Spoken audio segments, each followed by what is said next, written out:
Showtime host Cheyenne Dominguez sinundan at pilit hinalikan ng isang lalaki.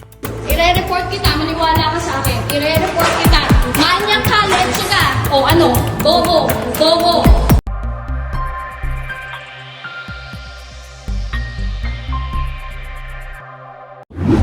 Naging usap-usapan ngayon ang hindi magandang karanasan ng isa sa mga It's Showtime host na si Cheyenne Dominguez. Bago naging co-host, si Cheyenne ay isang contestant ng segment ng It's Showtime na tinatawag na Showtime Sexy Baby.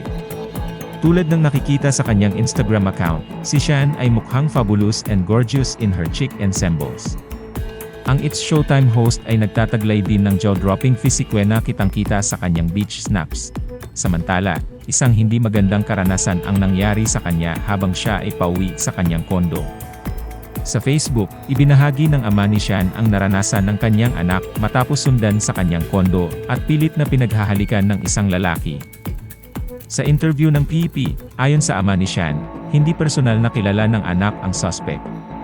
Lahad pa ng ama ni Cheyenne, sinabayan siya sa elevator, nagpakilalang fan at sinabing dun din siya nakatira sa 11th floor. Then, paglabas ni Cheyenne sa 8th floor, sinundan siya.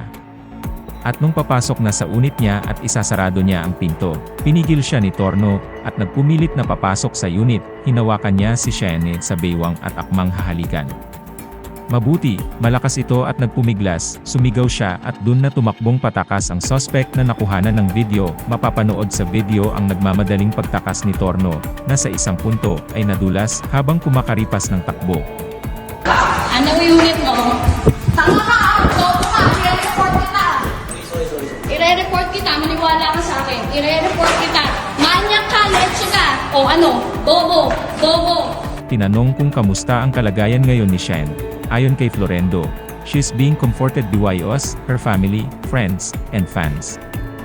She's a strong person. Nagbigay naman ng mensahe para sa ibang mga kababaihang may matutunang importanteng aral mula sa karanasan ni Cheyenne. Saad ni Florendo, hindi porke nakatira sa condominium building ang mga tao, safe na sila.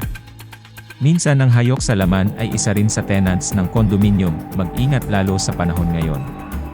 Walang takot ang mga hayok sa laman na gumawa ng ganitong bagay. Sa kanyang Facebook post, sinabi ni Florendo na gay bar dancer at performer si Torno, nadakip umano ang suspect dahil sa tulong ng officer in charge ng condominium building na humabol kay Torno nang tumakas at tumakbo ito sa kahabaan ng EDSA, Quezon City. Ibinahagi ni Florendo sa Facebook post niya ang mga larawan ni Torno at ang Facebook page nitong deactivated na ngayon. Inaresto ng pulisya ang suspect na kinilalang si Shervy S. Torno. Siya ngayon ay nasa kustodiya ng pulisya.